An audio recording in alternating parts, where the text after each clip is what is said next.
it's just, it's unfortunate. It's unfortunate Yeah, it has to it's, happen, but that can't be allowed to happen. Yeah, they're supposed to be doing this for the city.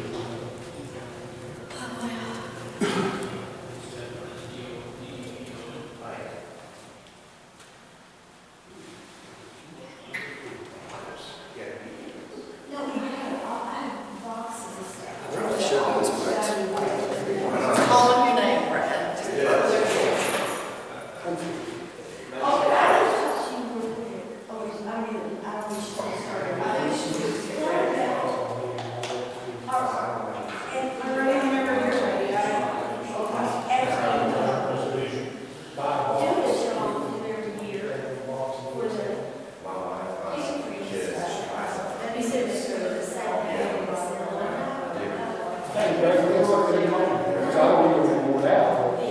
I'm trying to resist.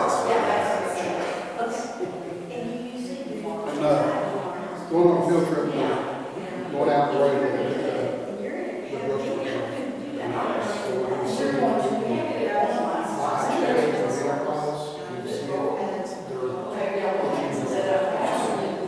so hopefully it's, the enterprise hazard, we don't know. The dollars.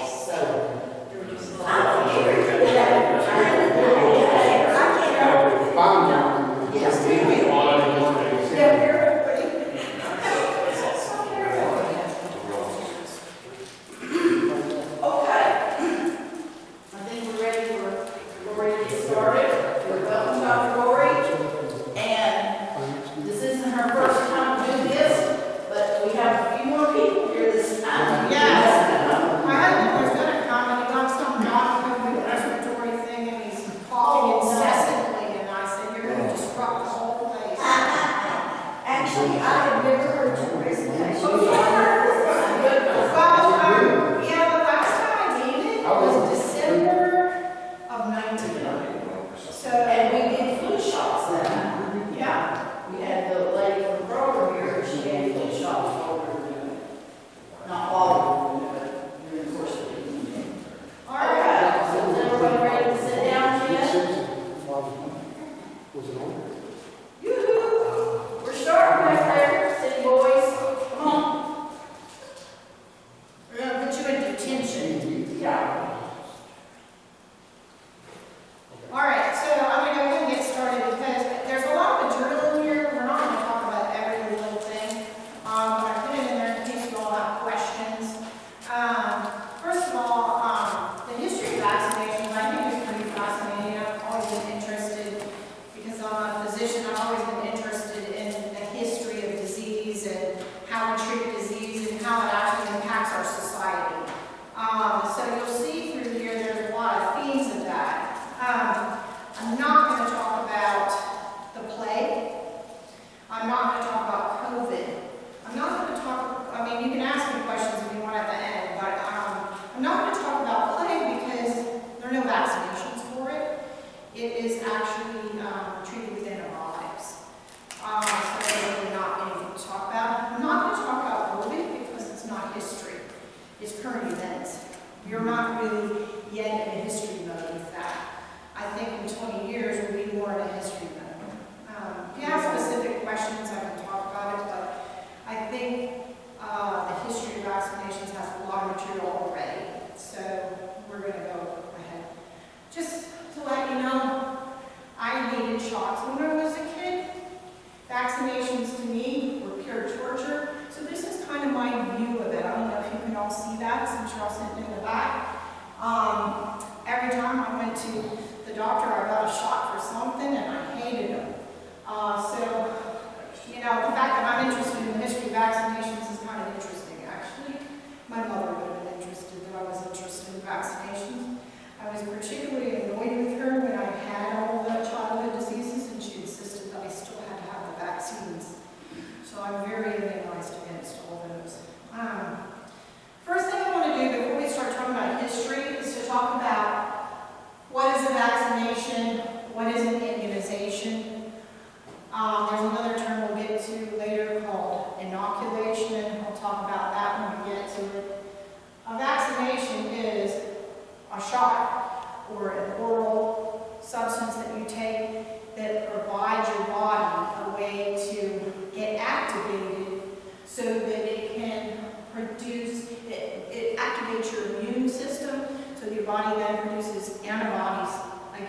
either a bacteria or a virus.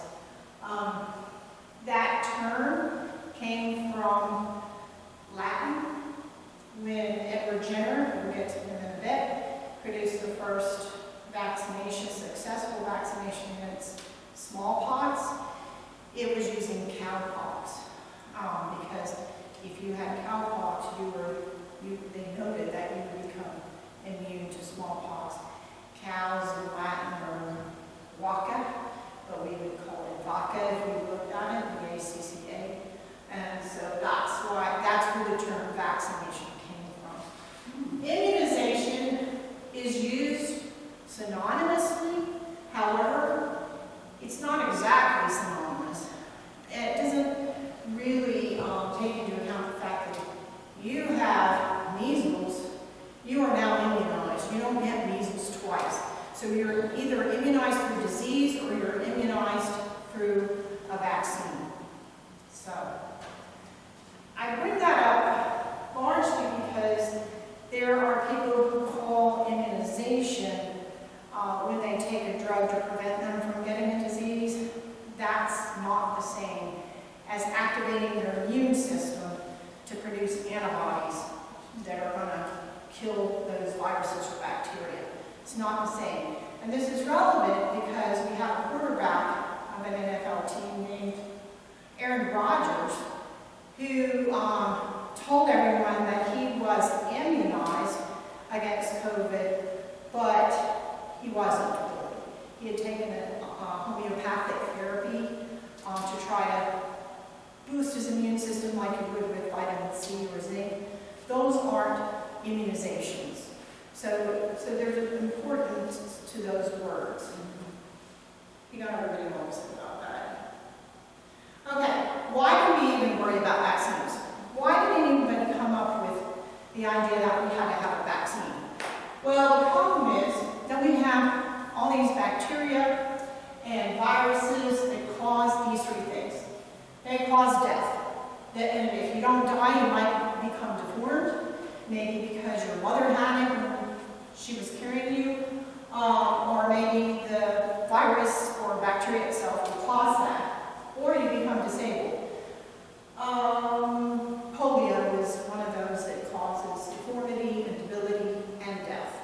A lot of these diseases do. Not all of them will cause deformity, but there are several that do. Taking an example from the Civil War, just so you can see how important these diseases were and are.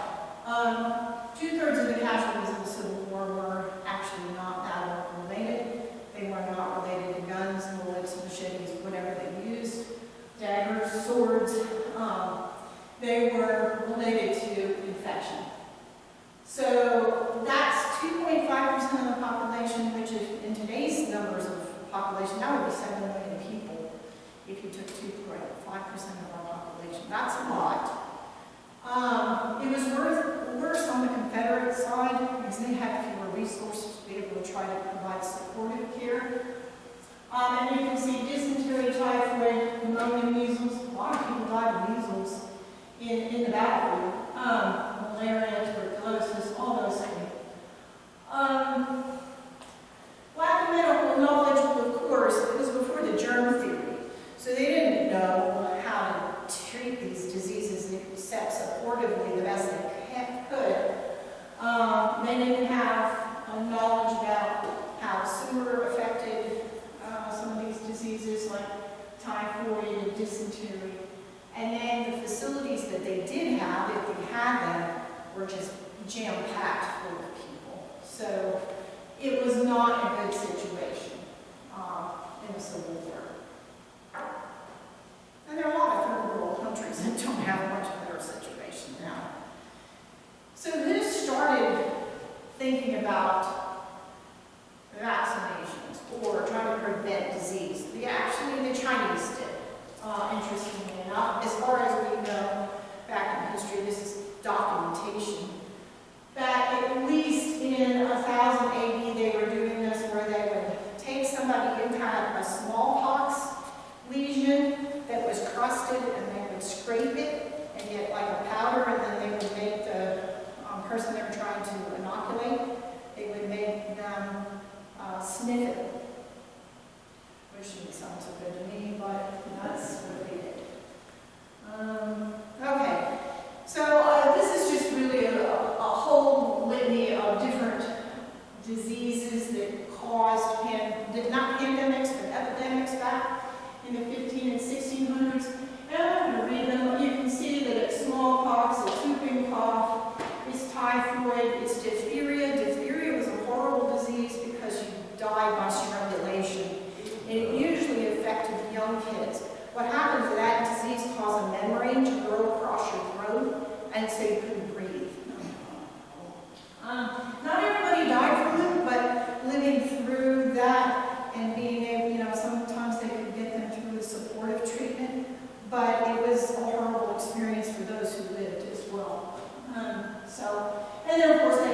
17th century, this person documented.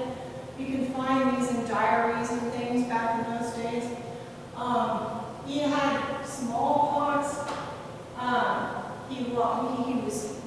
They took leeches back in those days, so they would do bloodletting because they thought that that was a good way to get rid of disease. Somehow it was in the blood, so we had to get the blood out. And then vomiting, they did things to make them vomit. Anything to get the disease out is what they were trying to do.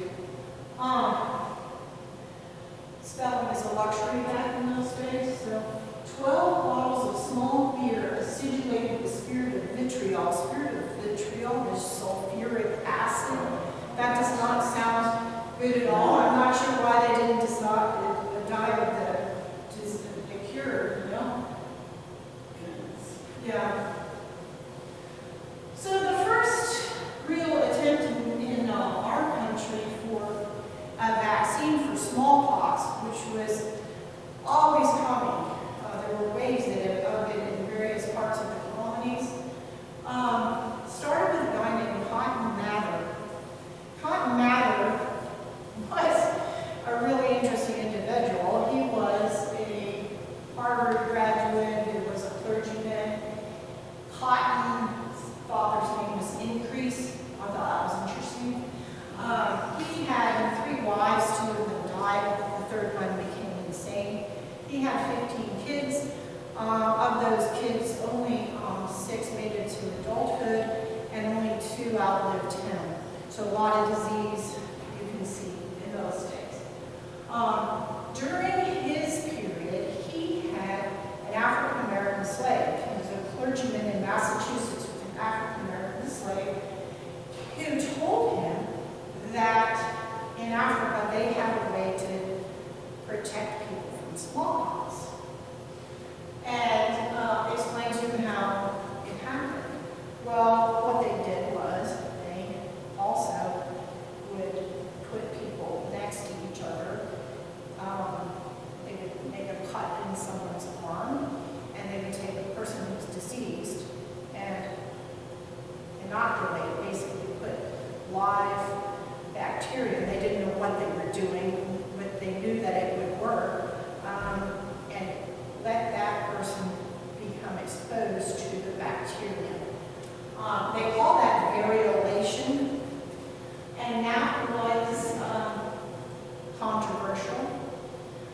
Benjamin Franklin actually was a fan. Unfortunately, he didn't do it for his 4-year-old child who died of smallpox. So,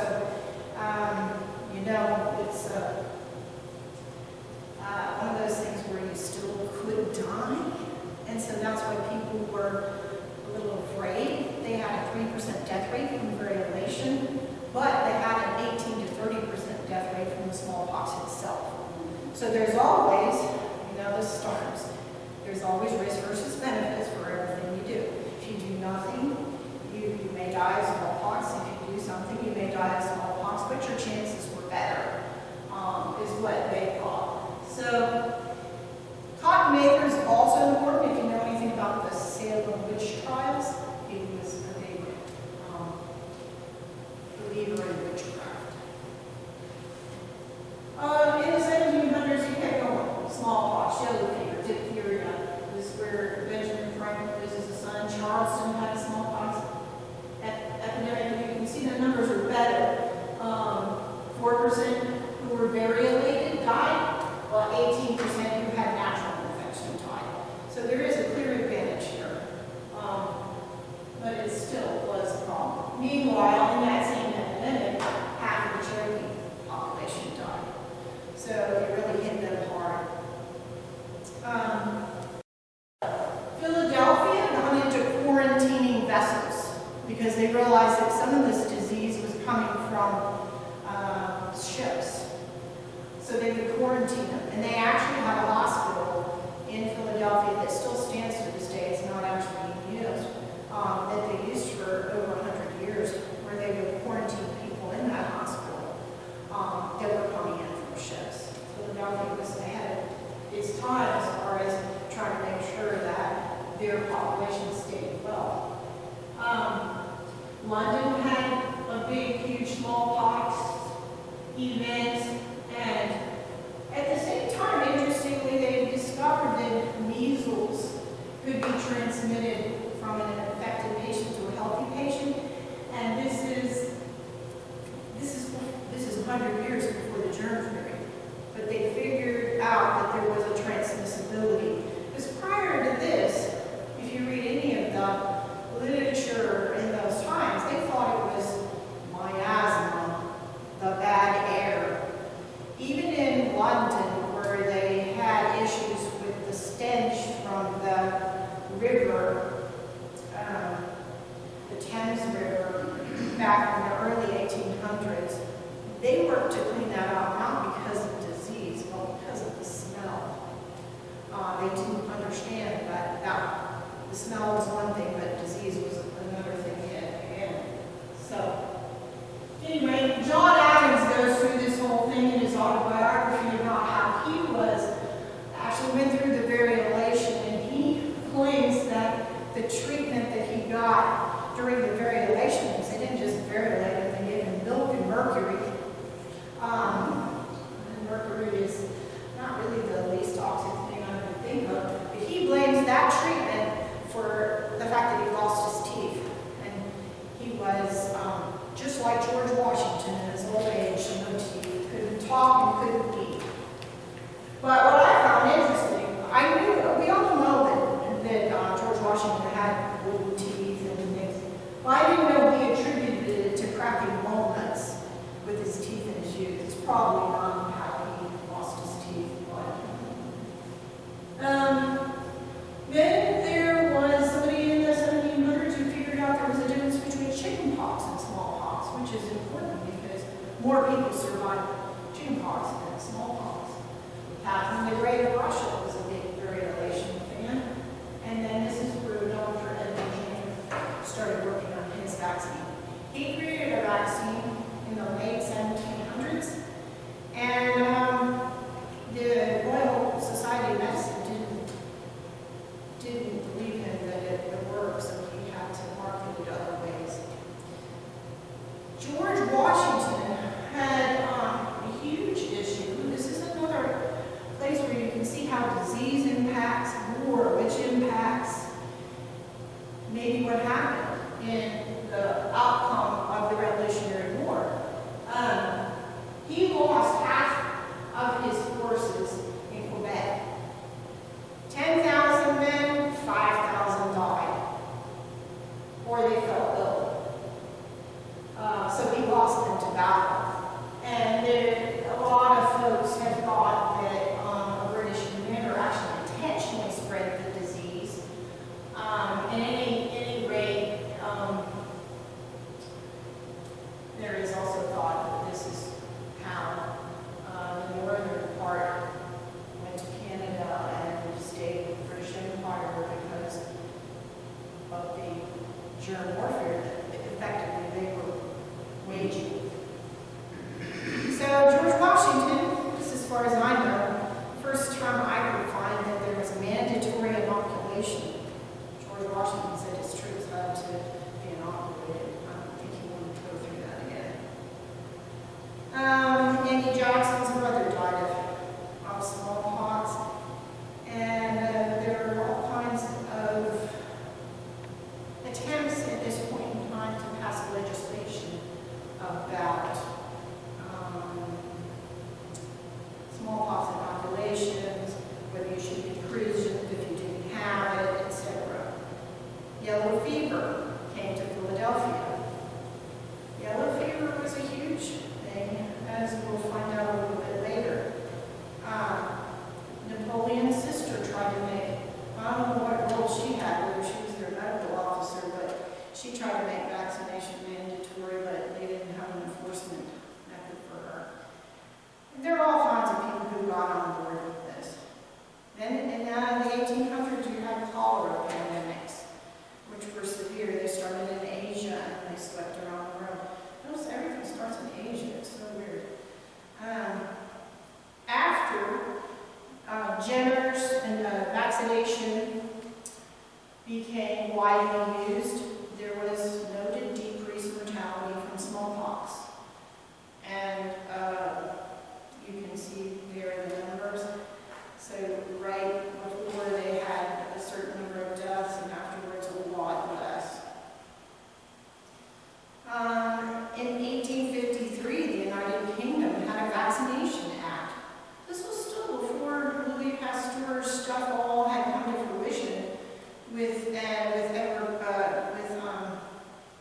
Robert Koch's germ theory thing.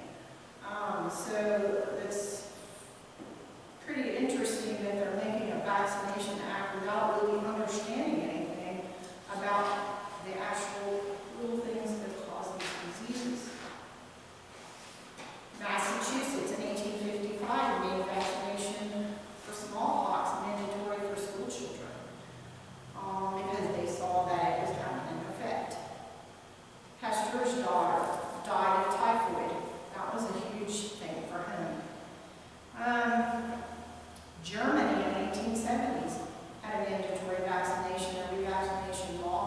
And then, in 1897, they only had 5 deaths from smallpox in the entire German Empire, which at that point was 54 million people. So that speaks to the fact that even though we really weren't sure about what was causing things, although we're starting to get into a time when they understood it better, we were able to reduce the mortality. Always like trying to figure out how to reduce death, deformity, and debility. Now, yellow fever, I read an interesting book about this one.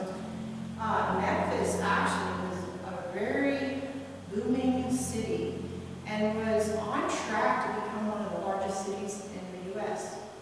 And it got hit with multiple yellow fever epidemics, and it really was pretty devastating in the 1870s. They lost 2,000 people in 1873 and 5,000 plus in 1878. And there were people just dying in the streets. There were just too many people to be able to take care of.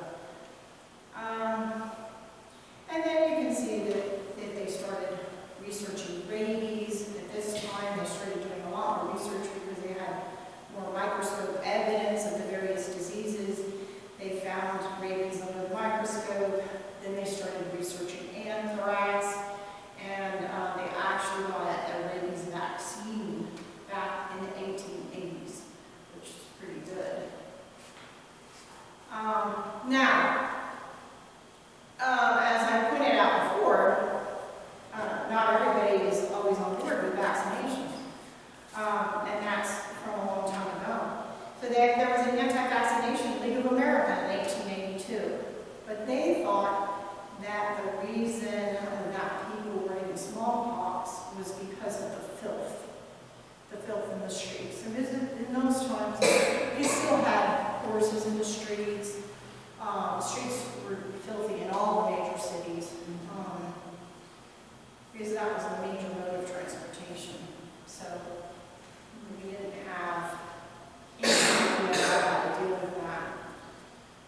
So, and this really goes through Robert Koch, who studied tuberculosis. This is the first we knew what tuberculosis was all about. And there are various different people doing studies on diphtheria, cholera, etc. I read in 1898 they did arm-to-arm small vaccine banning. Britain said, no, we have vaccines.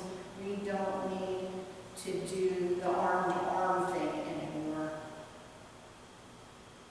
All right, so getting us to the 20th century, I'm still waiting on these flying cars, by the way.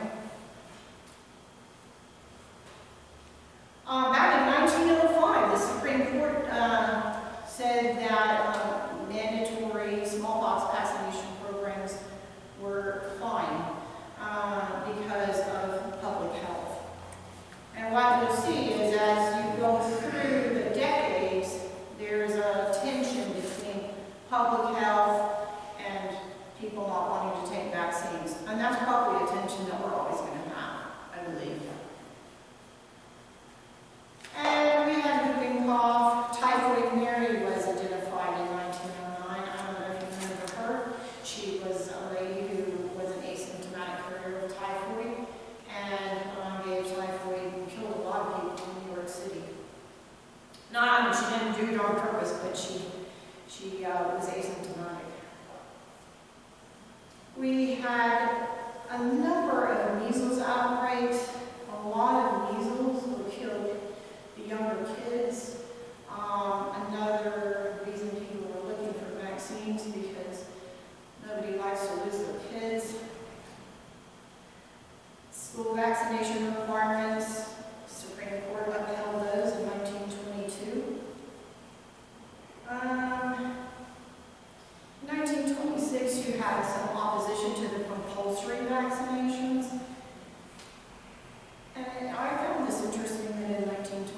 2006, a statistician estimated that childhood illnesses, including diphtheria, cost the economy $200 million a year.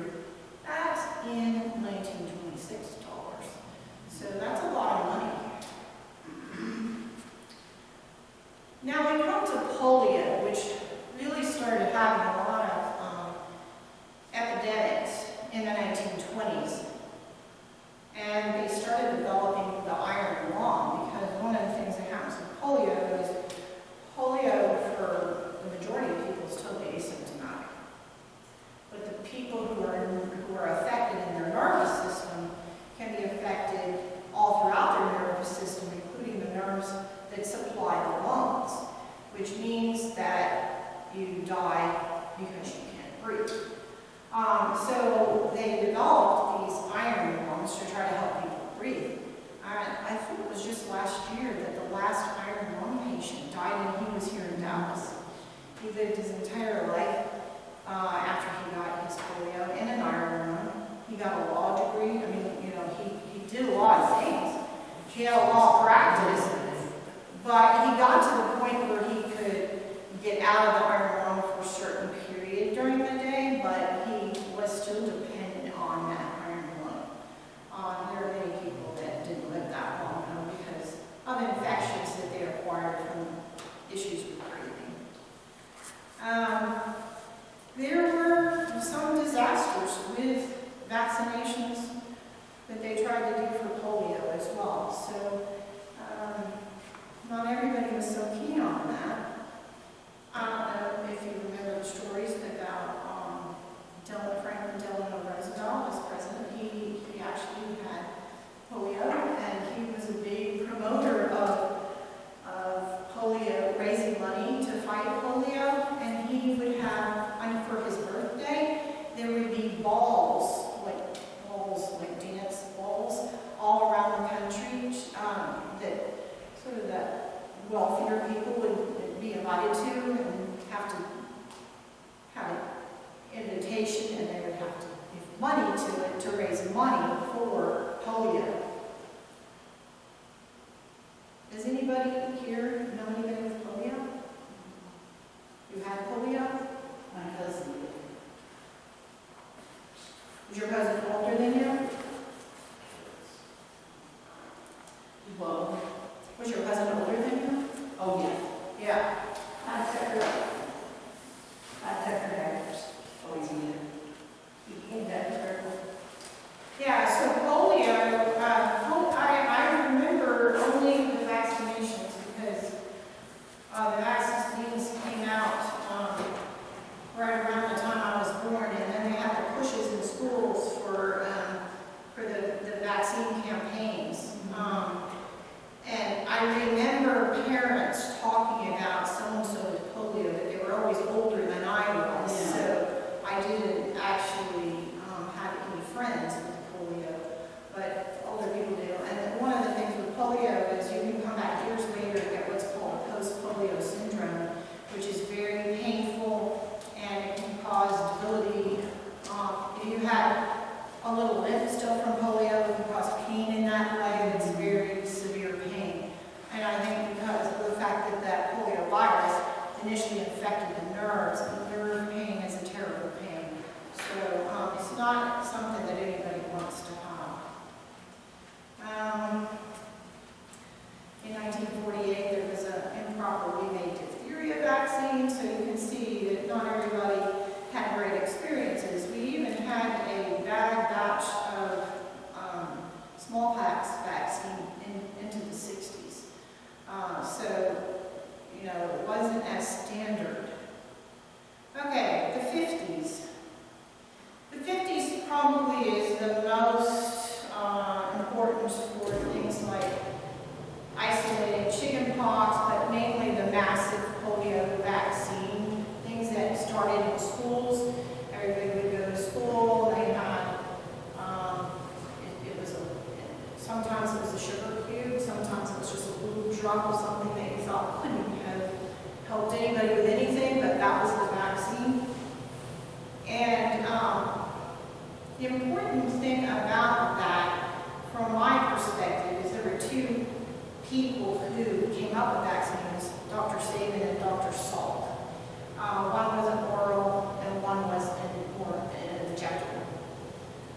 Neither of them patented it, and they basically gave those vaccines to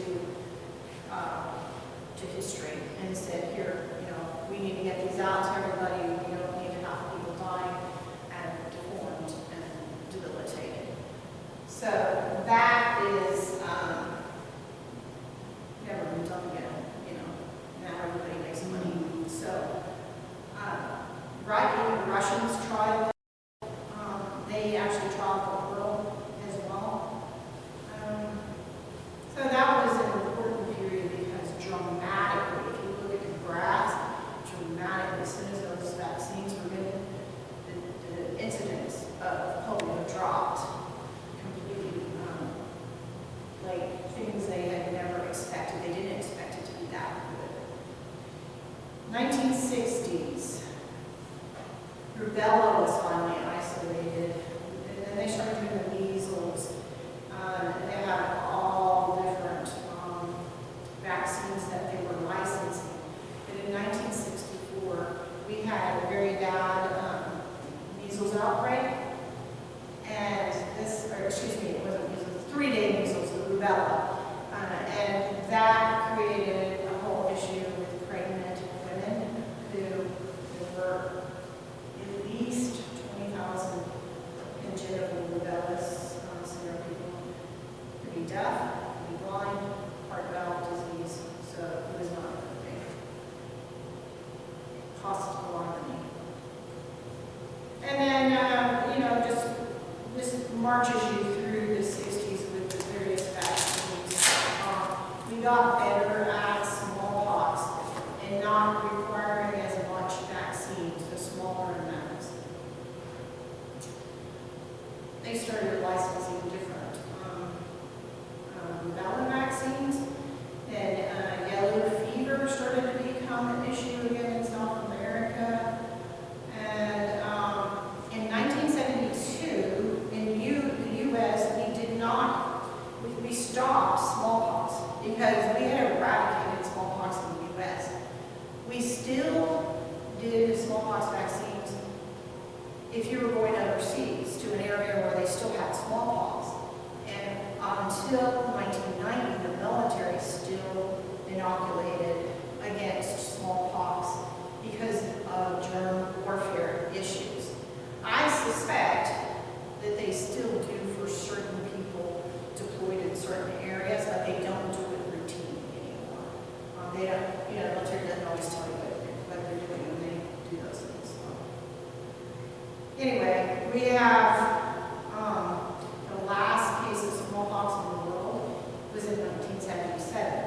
Now, that is the only disease that humans have actually ever eradicated. We have been trying to eradicate polio, and we've got polio now, and Rotary International has been very involved in that. Lots of money has been raised for that. The Gates Foundation has been very involved in that, and the World Health Organization as well. We've got it down to the last two endemic countries are Afghanistan and Pakistan. And you can imagine in a war-torn area that it's really difficult to get people immunized. And on top of that, you have the cultural issues where the Taliban think that the West is trying to hurt their kids, things like that. So it's a huge disinformation campaign. And I don't know in my lifetime whether we'll ever get it out of Afghanistan. I'd like to be optimistic about that, because if you look at the pictures of kids with polio who are crippled and living on the streets, they don't have an ADA like we do, where you have accommodations. You're basically impoverished for the rest of your life. And you cannot bring any income into your family, so you're worthless to your family. That's the kind of world that they live in. So it would be wonderful if we could wipe that virus out. We now have a chickenpox vaccine. It started a while ago, back in the 1980s, we had a chickenpox vaccine, but the chickenpox vaccine wasn't very efficacious, and it took a while to get to the point where it was efficacious enough to say, okay, now we'd like to put that in the school routine of vaccines. Even so, there are people who get chickenpox even though they've been vaccinated. It's not as strong as the measles and the rubella.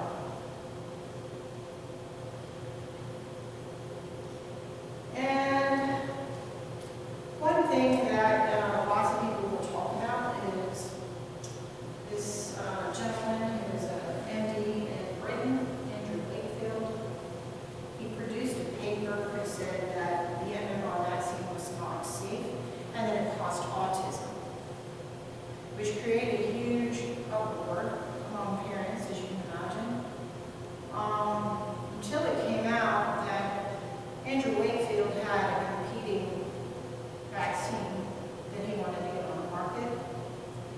So he was trying to make his mark on the vaccine production.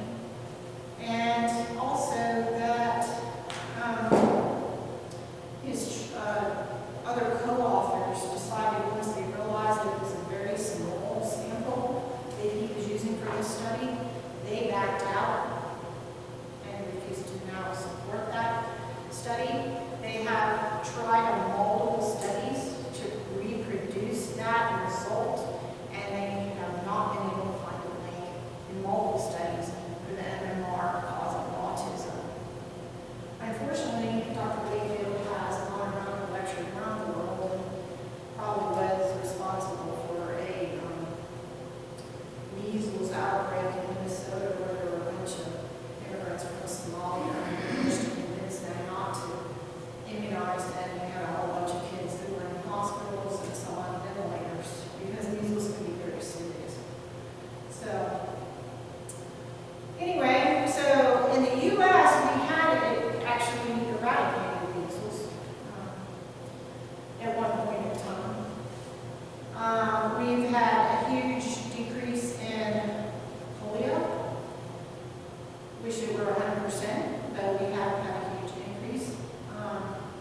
And diphtheria has really no more cases here in this country, which was a leading cause of death at one point in time of children. So that's a big victory. We have to look at the victories.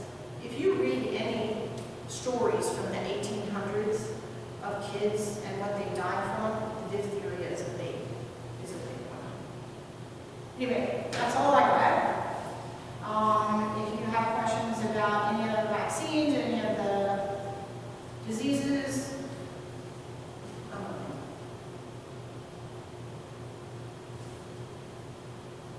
I can remember me, Libby, and Pat all had that rubella at the same time.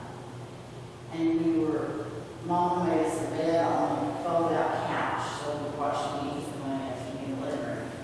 And so we were on that couch watching TV, supposed to be being quiet while I was in the other room doing something.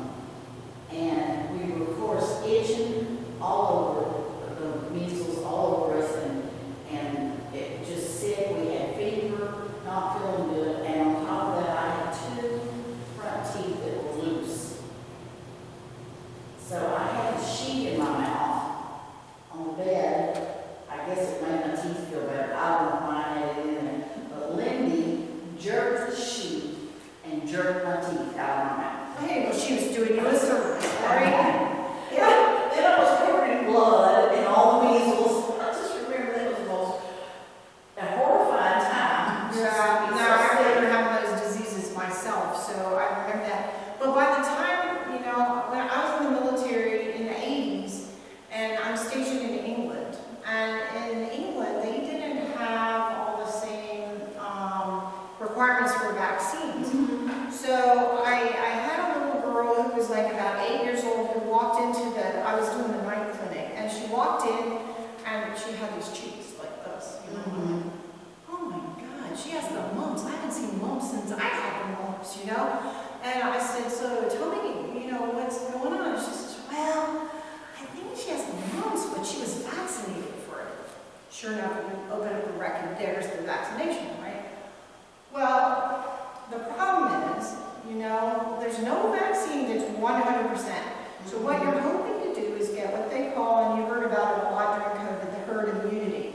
And for each virus, or it's a different level of vaccination or immunization that you need to keep it from being an epidemic.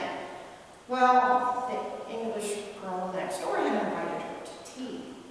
And her mother called the day before and said, I don't think you want your daughter to come to tea because my daughter has mumps. And she goes, the mother goes, oh, no worries, she's had the mumps vaccine. So obviously in her, she was one that didn't respond enough to prevent it. And she had a classic case of the mumps, you know. But I hadn't seen it in years because we had been doing all the vaccines, you know. So, yeah, they didn't have the same. Now I think they have more of a regular schedule than they did back then. But that was kind of interesting. So what do they get vaccinated for now before they go to school? Well, they go through the whole measles, mumps, rubella. That's one vaccine. They have to have the polio, and I think they have the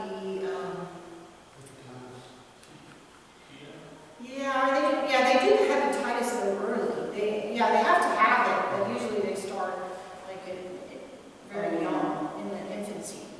So that they have to have that. They didn't have to have that when my kids were going through DPT or something? Yeah, DPT, which is diphtheria, pertussis, and tetanus. Tetanus is a horrible disease if you get that. Is that the lockdown? Yeah. Oh, I have fear of it. Yeah, and the mortality, if you actually get to that stage, is like 50%. So Yeah. you really don't want that. Yeah. And then Haemophilus, the HIV, Haemophilus influenza one, yeah. And they always encourage the flu shot as well. I don't know that those are required though, but they do encourage those. Hepatitis B used to be not required. And I remember one of the most embarrassing things in my life was when my son Seth was going to the junior high and he had his name on the door. He couldn't enter the portals of the school because he didn't have his hepatitis B.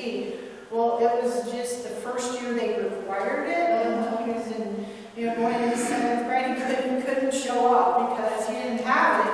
But they had never sent us anything to tell us it was required, so he didn't have that. And I'm like, oh my gosh. They just promised us about Yeah, I was like, Mom!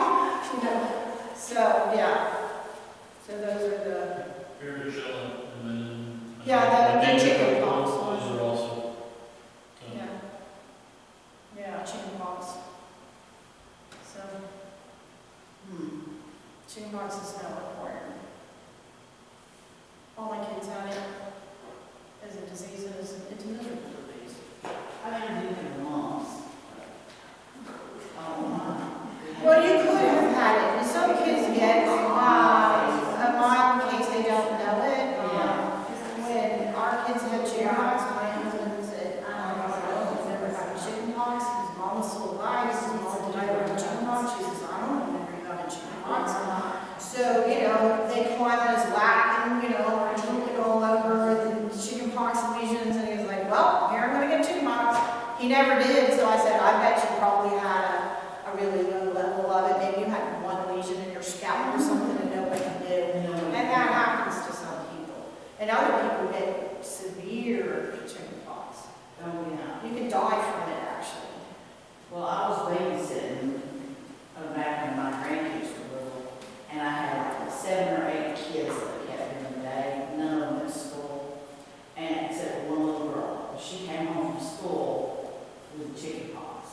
And so her mom said, I don't know what I'm going to do. I want to use the mom.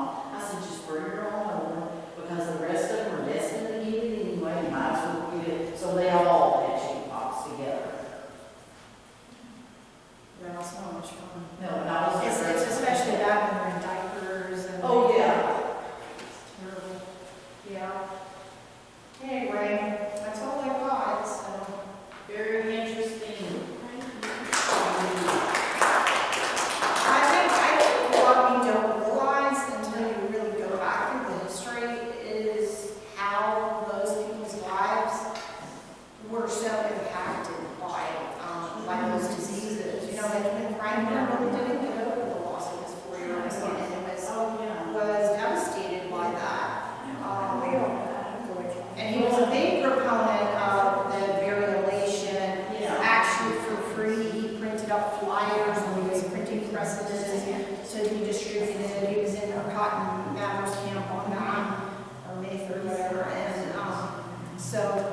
ping pong balls, did you ever have a ping pong ball? I didn't, but some people did, they would cut out a ping pong ball in half, and they would prick it, and then they put the ping pong ball on and tape it, so that you didn't mess with it. Oh, no, I didn't have a ping pong ball, I did have those things. Yeah. But I didn't have a star, I think it's got a big star.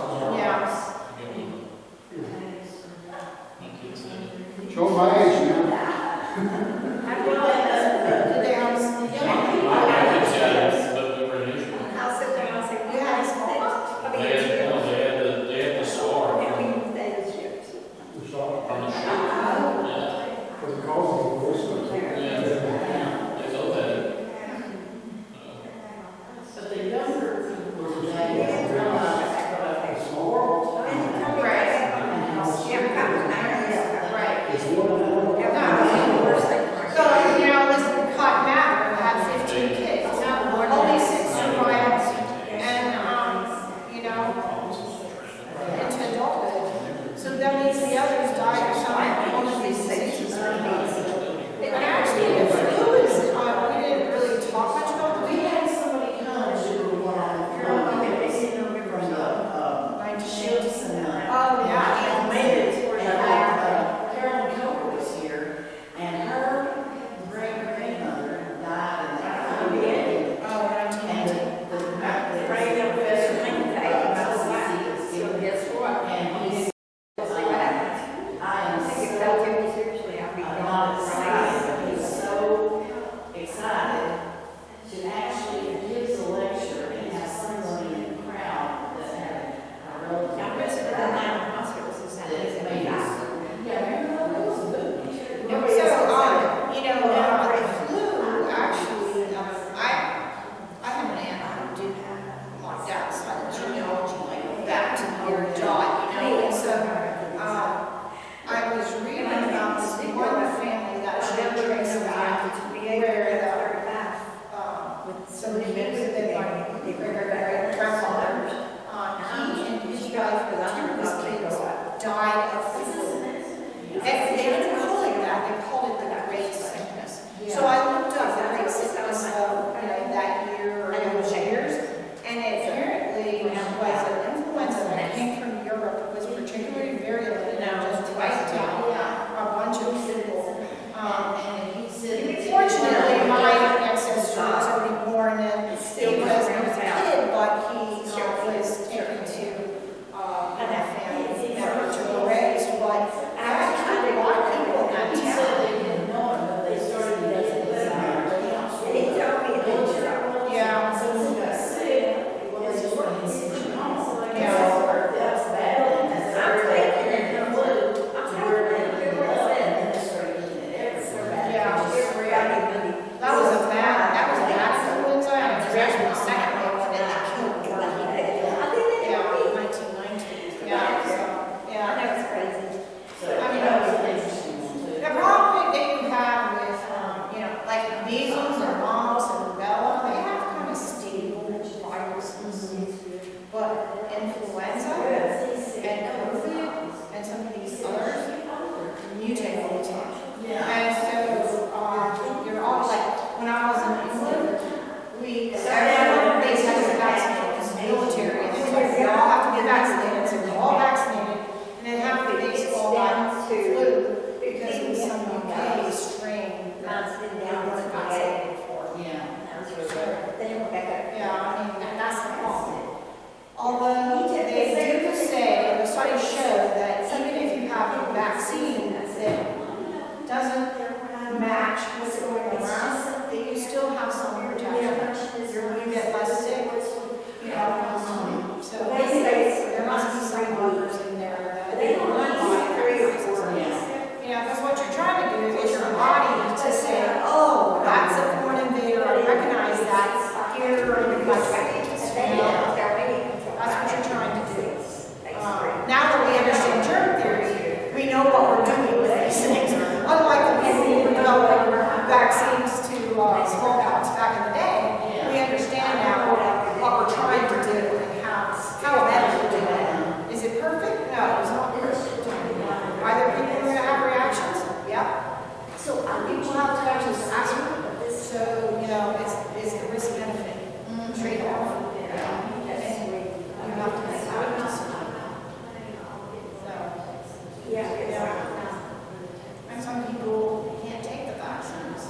One of my brothers is very, very allergic to the stuff that it's not the flu part, but the stuff that's carried. So he gets sicker from that than he does from the flu. So he can't get the vaccine until they get a vaccine that was carried in some other media. He got the COVID vaccine because it wasn't the same as the flu vaccine. We did quite that. But, you know, everybody's different, so.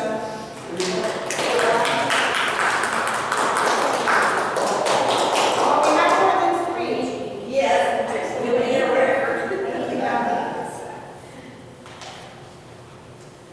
Y'all come get some of the training.